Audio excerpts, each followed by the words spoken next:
Is your phone secure?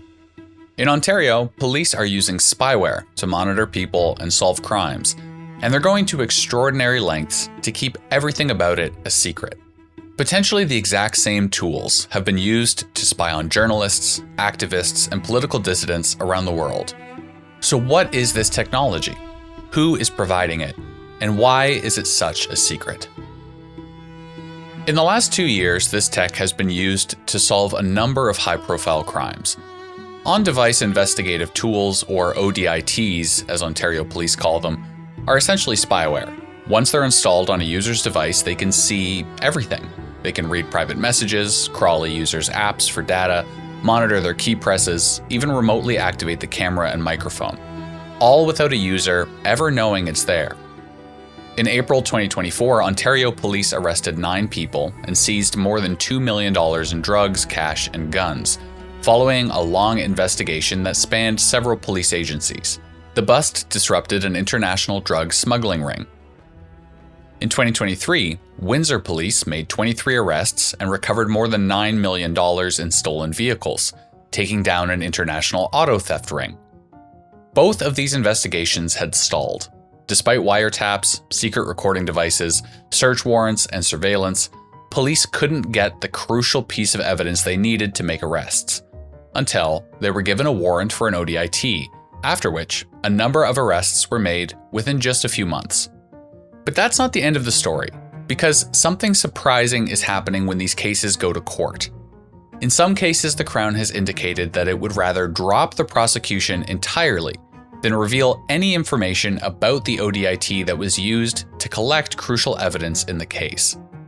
In the case of Project Fairfield, police and the Crown had already agreed ahead of time that they would drop the prosecution if the court ordered them to disclose the identity of the ODIT vendor.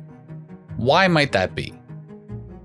The official reason is the one that the police have been giving basically verbatim for over a decade.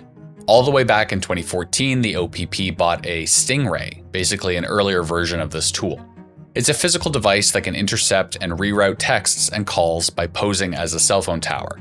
They acquired this tool for $2 million, but by 2017 had stopped using it entirely and pivoted to similar but less invasive methods, without ever addressing what happened to the Stingray. When pressed for transparency and accountability, a spokesperson said, revealing specifics could jeopardize investigations, ongoing court proceedings, and impact public and officer safety. Which is true to some extent. Secret police investigation tools become less useful if criminals know what they are and how they work. In the case of the ODITs, the Crown argued if disclosure, quote, results in the police no longer having access to an effective technological tool that allows it to intercept communications, then that will have a profound impact on public safety and the ability of the police to do their job. Essentially the same argument. But when it comes to ODITs, it's a lot more complicated. ODITs in Ontario are managed by the JTAC, the Joint Technical Assistance Centre, which is a unit that compiles resources from multiple police agencies and receives funding from the province. The JTAC has a contract with a private vendor and makes the Crown and local police services sign agreements that they will potentially drop prosecutions rather than reveal the name of the company. So who is this company? We don't know for sure, but we can make some informed guesses. In 2018, former Israeli Prime Minister Ehud Barak and Ehud Schneerson, former commander of Unit 8200, an Israeli cyber warfare unit that are known for a pager attack that killed 12 people and injured thousands, started a company called Paragon Solutions. Paragon has a product called Graphite, which is an ODIT. Another Israeli company, NSO Group, has a similar tool called Pegasus. Pegasus is known around the world for being used by authoritarian governments to target activists, journalists, and dissidents, as well as to spy on other countries. In fact, Pegasus was used to track journalist Jamal Khashoggi, who was murdered by Saudi Arabia in 2018. Paragon has tried to set itself apart by insisting that they would only sell to governments who, quote, abide by international norms and respect fundamental rights and freedoms, and that, quote, authoritarian or non-democratic regimes would never be customers. Basically, we're not like other spyware. We are only used ethically, which is a nice thought. Although these tools are extremely hard to detect on a device, they do leave traces. In 2024, the Citizen Lab identified a server and IP address that belonged to Paragon, and were able to map out the online infrastructure that allowed them to trace graphite's deployment in different locations around the world, including Australia, Denmark, Israel, Cyprus, Singapore, and Canada. One of the connected IPs matched that of the Ontario Provincial Police Headquarters, with all of the other Canadian IPs being in Ontario.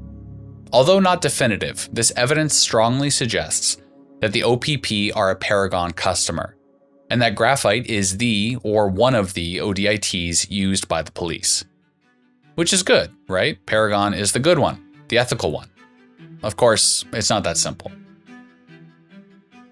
In January 2025, WhatsApp informed 90 accounts in various countries that they believed they were targeted with graphite through a no-click exploit. Essentially, users were added to a group chat, which automatically sends a PDF. Without even opening the PDF, users' devices automatically parse it, which loads graphite onto the device. This didn't happen to criminals under investigation, but journalists critical of the Italian government and members of civil society who worked in organizations that rescue refugees and migrants at sea. WhatsApp themselves confirmed evidence that this was an attack carried out using graphite, targeting journalists and members of civil society. Italy is a democracy. It abides by international norms and respects human rights. Yet the evidence suggests the Italian government used Paragon against journalists and activists, which reveals something quite simple. You can't abuse-proof government-deployed spyware. Which brings us back to Ontario. Luckily, there is currently no evidence to suggest that ODITs are being used anywhere in Canada to survey citizens who are not credibly suspected of a crime. In fact, ODIT use is quite rare. The RCMP and OPP have confirmed that ODITs were used in 37 investigations between 2017 and 2022, but say they've only been used in 3 cases since. In addition to being used in special circumstances, they're also expensive, costing about $500,000 per device. But the same cannot be said of other similar democracies. Amnesty International has stated that Europe is experiencing a spyware crisis. In the United States, ICE is using graphite as part of the Trump administration's mass deportation campaign. Cybersecurity experts have pointed out the irony in all of this. Governments in democratic countries are investing in the insecurity of our phones and everyday devices, rather than contributing to closing those vulnerabilities. Which may be part of why Ontario is so reticent to disclose their ODIT vendor, because they want to keep that vulnerability open. Amnesty International has a tool that checks your phone for spyware. There are third-party operating systems you can install on your phone to protect against this sort of thing being installed in the first place. If the tool being used becomes public knowledge, it's much easier to protect against. The other part is the reputation of these tools. There is no major ODIT which is not linked to a government spying on its own citizens, or worse. If Ontario is using Pegasus, for example, it would be a PR disaster. Ontario spying on its own citizens with the software that was used to help a dictator murder a journalist. But the problem of secrecy with a tool like this is big. The police are asking the public to trust them, that they're only spying on criminals. But they can't tell us anything about the tool they're using, who provides it, how it works, who gets data from it, or why the vendor is such a secret. They're asking us to trust them that they aren't using it in the way that America or much of Europe is using it, to spy on citizens who haven't committed a crime. That may very well be true, but asking the public to trust you that you're only using your secret spying tool ethically is a big ask. All of this took place before the federal government passed Bill C-22, which gives law enforcement more access to a user's location and activity online or on their cell phones. But here's the thing. These tools work. They solve crimes that likely couldn't be solved otherwise. Big crimes too, organized crime rings and smuggling operations. Which really is the fundamental question when it comes to surveillance and safety. Is it worth it? That's a question you have to answer for yourself. But ODITs are tempting, not just for law enforcement, but for government. If, or maybe when, that seal is broken, and these tools go outside of specific applications in law enforcement, there's no going back. all of us will have to adjust to a world where we are increasingly surveyed as we try to ride the fine line between safety and spying. In the case of Ontario's use of ODITs, it would be nice to know who exactly is watching us. Thanks for watching this video. If you like this sort of content, please like, comment, and subscribe. And as always, a special thanks to everyone over at Patreon. If you want to support independent Canadian content like this, you can do so over there. The link is in the description. Thanks.